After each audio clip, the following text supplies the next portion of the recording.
کہ جب جیسے آواز پیدا ہوتی ہے، سلسلۃ الجرس کا مطلب ہوتا ہے کہ لوہے کی چیز پر کوئی دوسری لوہے کی چیز ماری جائے تو جو آواز پیدا ہوتی ہے،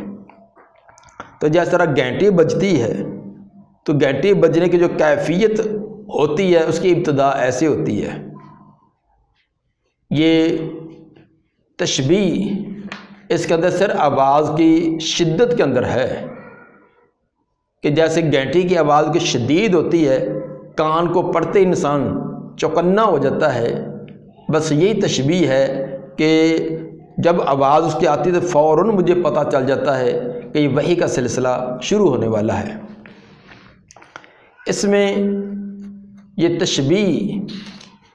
کو یہ سوال کرنا یا اعتراض کرنا کہ اس کے اندر جو تشبیہ ہے وہ محمود چیز کی ایک مذموم چیز کے ساتھ تشبیہ دی جا رہی ہے، کیونکہ وحی جو یہ کہ یہ محمود اور قابل مدح چیز ہے، اور گھنٹی یہ مذموم چیز ہے۔ جس طرح صحیح مسلم کے حدیث نمبر 2113 میں نبی صلی اللہ علیہ وآلہ وسلم نے فرمایا کہ جس قافلے کے اندر گھنٹی ہو، کسی جانور کے گلے میں گھنٹی وغیرہ ڈالی ہو، لا تصحبہ الملائکہ، تو اس کے ساتھ فرشتے نہیں چلتے۔ گھنٹی ایسی چیز ہے کہ فرشتے بھی ایسی مجلس میں ایسے قافلے کے ساتھ نہیں چلتے، تو گویا کہ گھنٹی ایک مذموم چیز ہے۔ تو ایک محمود چیز کو مذموم چیز کے ساتھ تشبیہ کیوں دی گئی؟ اس کی وجہ یہ ہے کہ تشبیہ کسی چیز کے ساتھ دی جائے تو اس کے تمام وجوہ اور تمام چیزوں کے اندر تشبیہ نہیں ہوتی، بلکہ اس کے بعض اجزاء کے اندر تشبیہ ہوا کرتی ہے۔ اور گھنٹی کے ساتھ تشبیہ دینے میں دو بنیادی چیزیں ہیں، ایک آواز کے اندر سختی اور شدت، دوسرا اس کے اندر ترنم۔ گھنٹی کے اندر یہ دو چیزیں پائی جاتی ہیں، ایک تو سخت آواز ہونا، دوسرا اس کے اندر ترنم کا پایا جانا۔ اس جگہ پہلی چیز کے اندر تشبیہ ہے کہ آواز کے اندر ایک شدت اور تیزی ہوتی ہے کہ فوراً اس کی طرف توجہ ہو جاتی ہے، ترنم کے اندر تشبیہ نہیں ہے۔ اور خصوصاً تشبیہ میں جب وجہ شبہ معلوم ہو تو محمود چیز کو مذموم چیز سے تشبیہ دینے میں کوئی حرج نہیں ہے۔ جس طرح کہ صحیح بخاری کی حدیث نمبر 1876 میں نبی صلی اللہ علیہ وآلہ وسلم نے یہ تشبیہ دی کہ ان الایمان لیعرض الی المدینۃ کما تعرض الحیۃ الی جحرها، کہ آخر کار ایمان مدینہ کی طرف لوٹ آئے گا جس طرح سانپ اپنے بل کی طرف لوٹ آتا ہے۔ پوری تفصیل اپنی جہاں یہ روایت آئے گی وہاں کریں گے۔ تو اس جگہ آپ نے تشبیہ دی ہے ایمان کو سانپ کے ساتھ۔ ایمان ایک محمود قابل مدح چیز ہے، سانپ ایک مذموم چیز ہے، تو آپ نے تشبیہ دی کہ اب مدینہ سے اسلام نکلا، پوری زمین پر پھیلا، ایک وقت ایسا آئے گا کہ یہ سمٹنا شروع ہو جائے گا، دوبارہ پھر مدینہ کی طرف لوٹ آئے گا، جب تک سانپ اپنے بل سے نکلتا ہے، پوری رات چکر لگاتا ہے، گھوم گھما کر آخر کار پھر وہ اپنے بل میں آ جاتا ہے۔ تو اس کے اندر تشبیہ اپنے اصل مرکز جہاں سے اس کی ابتدا ہوئی ہے اسی کی طرف لوٹنے، اس چیز کے اندر تشبیہ دی گئی ہے۔ تو اس طرح کی جو تشبیہات ہوتی ہیں اس کے اندر مذموم پہلو کی تشبیہ نہیں ہوتی بلکہ کسی ایک پہلو کی ہوتی ہے۔ تو یہ بعض لوگ اس طرح کی تشبیہات کا غلط مفہوم لے کر طرح طرح لوگوں کو بدظن کرنے کی پھر کوششیں کرتے ہیں۔ اس سے احیاناً کا لفظ آپ نے فرمایا ہے کہ احیاناً یاتینی مثل سلسلۃ الجرس۔ احیاناً یہ حین کی جمع ہے اور یہ قلیل اور کثیر وقت پر اطلاق کیا جاتا ہے، بولا جاتا ہے۔ اس جگہ مجرد وقت مراد ہے کہ کبھی کبھی، اور احیاناً اس کے منصوب ہونے کی وجہ یہ ظرف ہے یاتینی، جو یاتینی بعد میں آ رہا ہے اسی کے ظرف بننے کی وجہ سے یہ منصوب ہے۔ تو کبھی کبھی آتی ہے میرے پاس کیا چیز جو آپ نے سوال کیا، یعنی وحی، وہ آتی میرے پاس مثل سلسلۃ الجرس، گھنٹی کے ٹن ٹنانے کی طرح۔ آج کے دور میں اس کی مثال ایسے سمجھیں کہ جیسے آپ موبائل اپنے ساتھی کو فون کرتے ہیں تو جب دوسرے کے ساتھ رابطہ ہوتا تو رابطے میں ایک خاص قسم کی آواز پیدا ہوتی ہے۔ جب وہ آواز دوسرے کے ساتھ اس نے موبائل کو اوکے کر لیا تو اب ایک خاص آواز آتی ہے، پھر آپ تیار ہو جاتے ہیں کہ میرے ساتھی نے، مطلوب آدمی نے رابطہ شروع کر دیا، آپ کلام کرنے کے لیے تیار ہو جاتے ہیں۔ تو اسی طرح یہ اللہ نے کوئی پہچان اور علامت رکھی کہ جب وحی کا سلسلہ آغاز شروع ہوتا تو اس طرح کی آواز شروع ہوتی تو آپ تمام مصروفیات کو چھوڑ کر اس کی طرف متوجہ ہو جاتے ہیں۔ آگے فرمایا کہ وہ اشد علیہ، اور یہ مجھ پر سب سے شدید ہوتی ہے، وحی کی یہ کیفیت مجھ پر انتہائی شدید ہوتی ہے۔ شدت کا مطلب کہ اس کا سمجھنا یہ کافی دشوار ہے۔ ایک تو ہے الفاظ،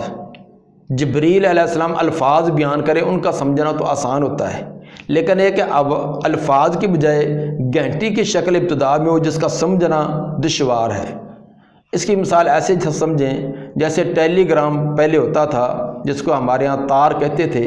تو اس کے اندر آواز نہیں ہوتی تھی، صرف ایک ٹک ٹک کی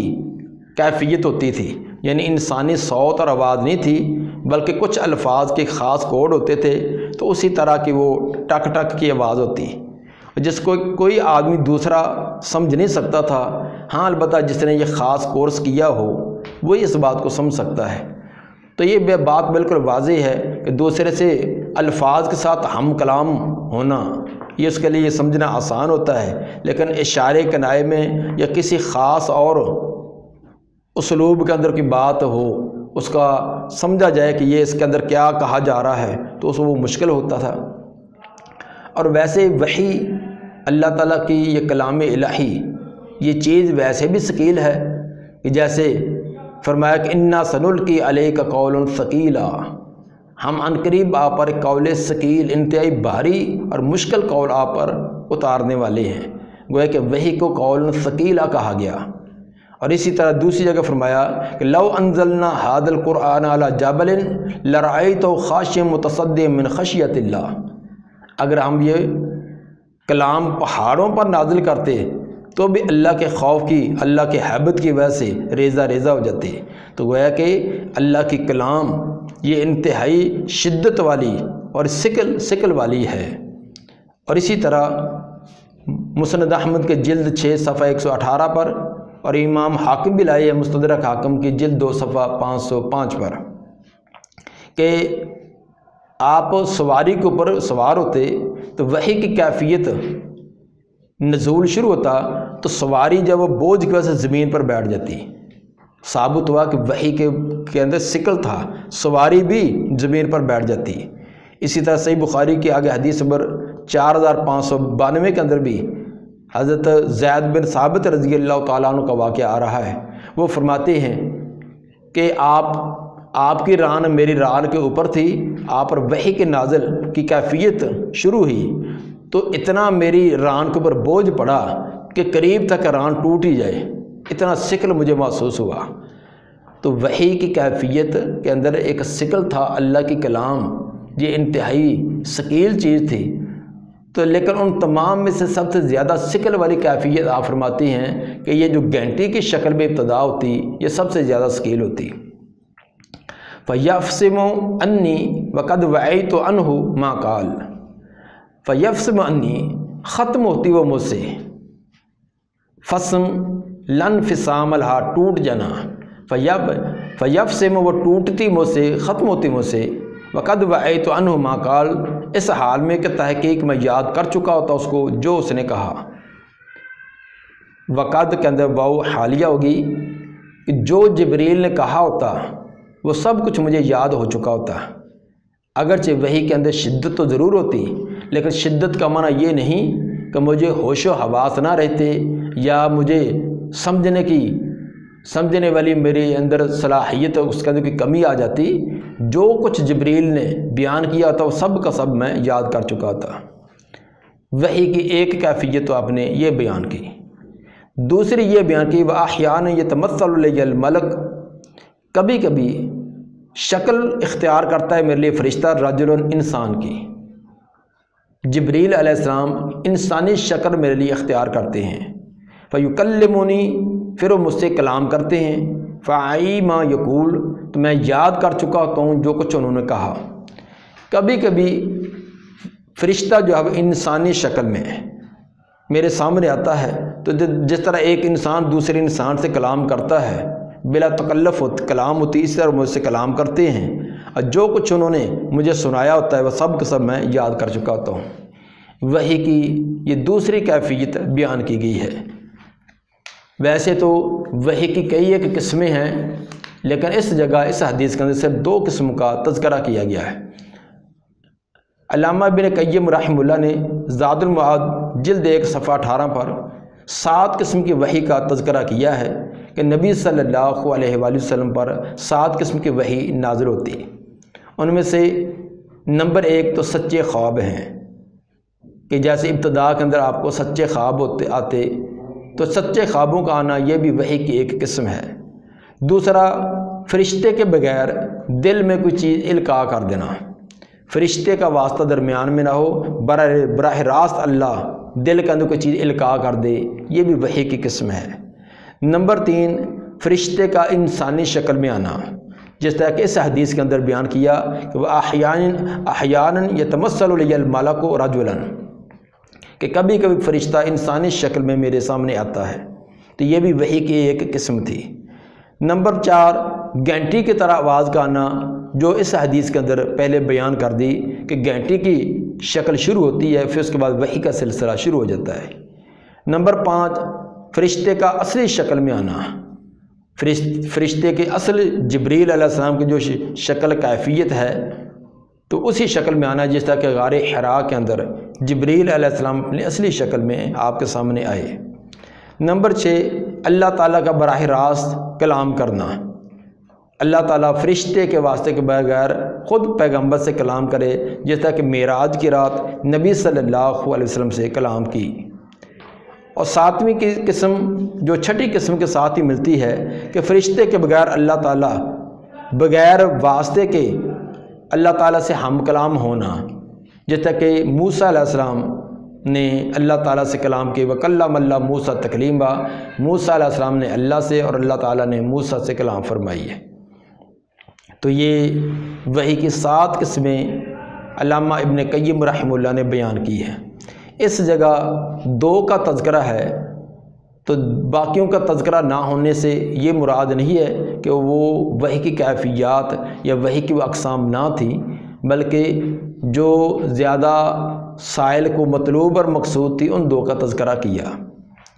قالت عائشہ تو رضی اللہ عنہا، سیدہ عائشہ رضی اللہ تعالیٰ عنہ فرماتی ہیں، وَلَقَدْ رَأَيْتُهُ يَنزِلُ عَلَيْهِ الْوَحْيُ فِي الْيَوْمِ الشَّدِيدِ الْبَرْدِ، تحقیق میں دیکھتی آپ کو کہ نازل ہوتی آپ پر وحی سخت سردی کے موسم میں، سخت سردی والے دن کے اندر بھی آپ پر وحی نازل ہوتی، فَيَفْصِمُ عَنْهُ، پھر وحی کا سلسلہ آپ سے منقطع ہوتا، ختم ہوتا، وَإِنَّ جَبِينَهُ لَيَتَفَضَّضُ عَرَقًا، بے شک آپ کی پیشانی وہ پسینہ بہا رہی ہوتی۔ سخت سردی کے موسم میں بھی جب وحی نازل ہوتی تو وحی نازل کے بعد آپ کی پیشانی مبارک سے پسینہ بہہ رہا ہوتا، یہ گویا کہ وحی کی ایک شدت اور اس کی ایک اس کے اندر سکل کی ایک کیفیت بیان کی جا رہی ہے۔ لیتفضض، فسد کا اصل میں معنی ہوتا ہے کہ رگ کاٹ کر خون نکالنا، فسد لگانا، یعنی جس طرح حجامہ وغیرہ لگایا جاتا ہے، حجامہ لگا کر جو فاسد خون ہوتا ہے اس کو نکالا جاتا ہے۔ اصل تو یتفضض لفظ اسی لیے استعمال ہوتا ہے، اور اصل میں جب راگ کو کاٹا جاتا ہے خون بڑی تیزی سے نکلتا ہے، تو یہاں بھی اس تیزی کا معنی بیان کرنے کے لیے یہ لفظ استعمال ہوا کہ آپ کی پیشانی بڑی تیزی کے ساتھ پسینہ بہا رہی ہوتی، ایسی سمجھو کہ جیسے راگ کے کٹنے سے خون تیزی سے بہتا ہے، اسی طرح آپ کی پیشانی سے تیزی سے پسینہ بہہ رہا ہوتا۔